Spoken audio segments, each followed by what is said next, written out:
শুধু আমার সন্তানের পাশে থাকার জায়গাটা করে দাও। খবরদার কোনদিন আমার সন্তানের নাম যেন তোমার মুখে না শুনি। জন্ম দিলেই মাওন যায় না, মা আর নিজে কিছু গুণ টাকা লাগে। যখন এই সন্তান ফালায় তুই আরেক লোকের হাত ধরে আমার ঘর ছেড়ে গেছিলা, তখন মনে পড়ে নাই? এখন এসে সন্তানের লেগা মায়া দেখাইতে। আমার সন্তান বড়ই আমার পরিচয়, ওর বাপের পরিচয়। আমি তোমারে তালাকনামা পাঠাই দিছি। আমি ওই কাগজে সই করুন না। তাতে আমার কিচ্ছু যায় আসে না। 3 মাস পরে এমনি তালাক হয়ে যায়।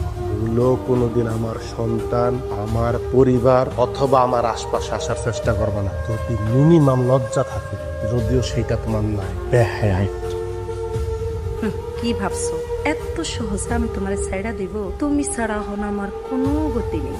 যেমনি হোক ওই বাড়িতে আমার ঢুকতে। বলো তো এখানে কয়টা আঙ্গুর? 5টা। কই রে? আচ্ছা আমি দেখতেছি এরা কই।